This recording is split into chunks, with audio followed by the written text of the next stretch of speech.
Beach. Good morning, good evening, good afternoon, and good night. Listen, I am Monroe Alise, and welcome back to the most important person podcast, the M.I.P podcast. Listen, come on in the room. Come on in the room. Yes, I'm so glad you made it. Baby, because some peoples ain't making it. Listen, you back, we back. If this is your first time in the room, please make sure you like, share, subscribe, bring a friend next time. Listen, this is the safest room to be in. This is the safest room to be in simply because there's no negativity in here. Oh, yes. Listen, baby, we growing in here. Listen, and you showed back up, so that means you want to grow too. That means that you know that you are the most important person in your life. Listen, if you don't do it, it won't get done. Baby, and I'm just so grateful to be back. Listen, honey, switch my wig, make him feel like he's cheating. Baby, listen, sometimes I'm gonna be up in it, sometimes I'm not. Because this is the safest room to be in. So listen, don't get used to all these wig changes. Now, if you watched the first episode, I was talking about this, the wig that I was trying to get these cornrows done for set. You gotta go check it out and see. But this the wig that I was trying to put on before I had to set it off. You gotta go see it if you ain't see it. Baby, listen, so I'm so happy to be back because I want to talk about one of the most important things in my life that I practice and try to practice on a daily basis. Can you guess? I know you can't. Maybe you can. Self-care. Listen now, that could be a touchy situation, baby, because some people don't believe in self-care. I'm just talking about me. I remember when I lost my mind. Baby, I wasn't practicing self-care. I'm talking about that unconditional self-acceptance and that unconditional self-care. Just float ball with me, right? So I used to believe that self-care was like spa days and pampering and all of the things, darling. Those extravagant ski trips and all of those things. No. See, no, listen, because I got to simplify the things. Because, see, we as human beings, we complicate the simplest things. That's just the rule of thumb. I think we can all agree to disagree. You can turn on the news channel and see in the newspaper page, there's some simple things we complicating. I digress. And so I have to simplify some things, right? And so for me, self-care can be as simple as taking a nap. Oh, yes. Listen, sometimes I be tired, eyes feeling bad, eyes feeling mighty low. But I refuse to take a nap or rest my body because I feel like I have to get all these things accomplished. I'm just talking about me. I know that y'all get 8 hours, y'all take naps, y'all do all the things. I don't treat me as good as I should. Okay? Listen, and so self-care for me, I have to remember to do it on a daily basis. Listen, let me just simplify this thing because I told you I'm a human being and I'm complicated. It's 24 hours in a day. I like to believe I at least deserve 30 minutes to an hour of self-care for me in a day. Whether that's reading a book, meditating, doing something that makes me feel good that doesn't cause anybody else any harm. That's self-care for me. Maybe that's scrolling on Instagram and clearing my mind of all of the stuff from the day. And so sometimes I have to remember to take that self-care. Self-care for me, listen, now catch this. Self-care for me can be remembering and being mindful of what I'm ingesting. Uh-oh. Listen, now I'm not just talking about food now. I'm talking about the things that I'm watching, the things that I'm listening to, the people that I'm talking to. Oh, yes. Because listen, I don't know about you, but I know some people whom I love dearly can drain me on a daily basis if I talk to them about too much. Okay, now listen, I know I done lost some of y'all with that. But what I'm saying is I have to be very cautious when it comes to self-care, right? If I know that I'm in a weird space, if I know that the day has been daying on me, if I know that there are some things that just necessarily aren't sitting well with me, I have to remember to practice that self-care. And it's a daily reprieve. So some days It can be taking a nap. Some days it can be taking a bath. Some days it can be literally just sitting in peace and quiet, turning my phone off, turning my phone down. Self-care is so important, especially when I am on this journey of growth and discovery. I gotta treat me good. Listen, what I know to be true is that if I treat me great, I'm gonna treat you great. It's just like, okay, now listen, I'm gonna say this. People will take care of you after they take care of them. You don't believe me? Okay, now listen. I want you, if you have a partner or a significant other, a person, when they get paid, ask them for their whole check first. Oh, okay. Now, they may break you off something after they do all the things that they need to do for themselves. And so you have to remember that you are the most important person. You got to take care of you. If you don't do it, it won't get done. And so as I was talking about self-care, I mentioned being mindful of what you ingest, right? And of course, I mean, that means food. Listen, let me just talk about me for a second. I am on a journey of really trying to be mindful of what I put in my body. And that is one of the reasons that I am pescatarian-ish. Listen, if you want to know what that means, you can go watch the first episode and I go into it a little more. But that's the reason that I'm pescatarian-ish. I stay away from the red meats and things like that. But what I really mean behind that is being mindful who you talk to and the things that you listen to and what you're watching, right? Me, I'm just talking about me. That's a part of my self-care because I have to be careful who I share my dreams with.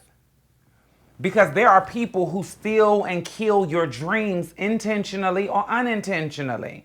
And listen, I'm talking about me as the most important person in my life. I have to be very mindful of that. And I know that, because see, listen, I can beat me up better than anybody I know. Let me just share that with you all. I can misuse, abuse, neglect, and disrespect me better than anybody I know. And sometimes that looks like negative self-talk. I'll never be good enough. I'll never be worthy enough. I am not enough.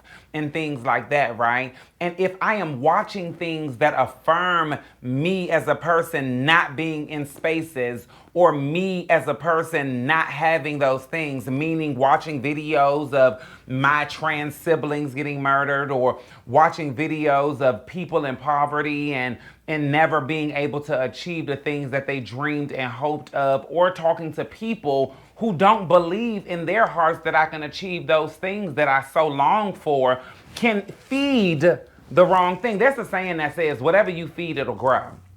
Right? So if I feed positivity, the positive things that I'm thinking and seeing will continue to grow. If I feed the negative thinking, then that negative thinking will grow. And so sometimes I have to reinforce a part of my self-care, that positive self-talk. So I got to listen to things that are affirming. I got to watch things that are reassuring. I have to be very mindful of those things. And that is a part of my self-care. Because what I know to be true is that it is over time and not overnight. Listen, the process isn't pretty, but it is necessary.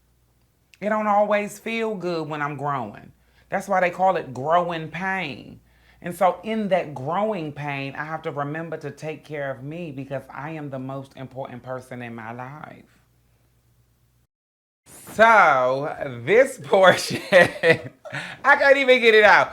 This portion of the segment is called What's in Your DMs? Now, I told y'all this is the safest place to be at, right? And it's the safest room to be in. Because of that, I don't believe in outing seasons or outing culture or any of those things. So no, I'm not sharing names of people who said these things, but I'm just going to just share some of the most outrageous things that I receive in my DMs. Maybe outrageous to some, hilarious to me sometimes, but here we go. Okay, this one right here. Sister, do you think there's any way you can give me an audition with the Shy? What's on audition? Now listen, I was on the Shy, yes, thank you. I am not the casting director. I am not the person that has any type of pull to get anybody an audition of any sort. Listen, that is one of many. Listen, and let me just preference this by saying, I haven't talked to this person in years. And that was the start of the message. Sister, when did we become sisters? I just want to know. You know what I'm saying? Now, listen, I don't know much about it. I am a very familiar term of endearment kind of girl, but I don't call you my sister if we have never held space together. I don't even have your number. If you had to message me that in my DMs, listen, you could have sent that to the person who wrote the show. You could watch the credits and find the person who was the casting director. That is the advice that I would say. That's just a suggestion. Listen, because I can't tell nobody what to do. I'm going to just say this. So please don't DM me asking me, can I get you no audition, no invitation, or none of that, because that's not, I don't have that capability. I don't have that type of pull. I ain't got the pull, okay? I just want to make sure we clear on that. So let me nip that in the bud right now. Don't put me no messages in my DMs asking me about no invitations or auditions for no spaces and places. Now, what I will suggest is that you follow casting directors. What I will suggest is that you utilize social media and the systems like Google and try to figure out how to get auditions and using certain sites. And that is what's in my DMs. So listen, right? Story time. Did I tell y'all about the time the Trey stole my wig? Okay, now listen. For those who don't know, trade is a word that we use in the LGBTQ community in reference to like a masculine presenting man who you can't either tell is in the LGBTQ community in some way, shape, form, or fashion, right? Trade usually, let me just talk about how I use it. I use trade in the way of saying like a masculine man who is just, a masculine man, but you know, he likes to deal with the girls on a discreet kind of basis, right? Boom, so picture at Sicily, 1987. No, I'm joking. So I ain't finna bother to tell you. I'm a girl with I have a former life. I have a past. Okay, let me just do a room check real quick. Is this the safest room to be in? Because I need to make sure that this is a safe space before I tell this story, right? Okay, no judgment. Boom. So, you know, I was a woman of a past, you know what I'm saying? And so I had decided that I had just did and made my own 360 wig, lace wig, honey. I had did it myself on the mannequin head. I had made it up and I had cut it and did all of the things. And I'm sure in hindsight, looking back, it was shot for points. But I had put it on and I just bobby pinned it down right now. Mind you, as I was making this wig, I had already been pre-gaming. I had already been pre-gaming this cocktail and I had been cocktailing, right? But I had decided that I had looked too good to sit in the house with this wig on, so I was going to go out and find me something to get into. I had tipped on over to the Applebee's. And as I'm in the Applebee's sitting there having a beverage, this gentleman who is on the heavier side of town, right? He looked like easy money, you know what I'm saying? I was in the sex work business at that time. And I said, well, it's going to be some easy money here, you know, and we exchanged pleasantries. We said hellos. Now, at this time, the beverages are kicking in. Now, this is why I don't drink no more, too. I just want to make that clear. In case you were worried about me, I don't partake in alcoholic beverages. But so as the drinks are kicking in, we find ourselves, we are in the car. Now, we are in my car, and I am sitting there with this long 30-inch 360 lace front wig bobby pin to my head as I had them Cleo set it off braids going straight to the bike, right? I ain't finna bother to told you, know, everything else that I'm about to say is pretty much a blur. But what I do know to be true is that I woke up in my car and my wig was gone. Now, my purse, my phone, my keys, all of the things were still there. I was nice and neatly parked in the parking space, but my wig was gone. Now, listen, I don't know that trade name. I couldn't tell you that trade number if I even saw it or had it in my phone book at the time. But what I do know is that trade stole my wig. And that is the story. Well, listen, we have made it to the end of another amazing episode. Listen, I want to thank you again for tuning in. Thank you for being here for the journey. Thank you for sharing too. Make sure you leave something in the comments. Make sure you like, share, comment. Let's continue to grow together because you are the most important person in your life. And if you don't do it, it does not get done. Please make sure you're following me on all social media platforms at Monroe Alise P. That is MONROEALISEP. And I forgot to tell you all in the first episode, follow us on Instagram. Listen, the M.I.P podcast. Yeah, child, listen, we got our own Instagram now. Make sure you follow us on Instagram at the M.I.P podcast. Listen, I love you for watching. Until we meet again, you are the most important person in your life.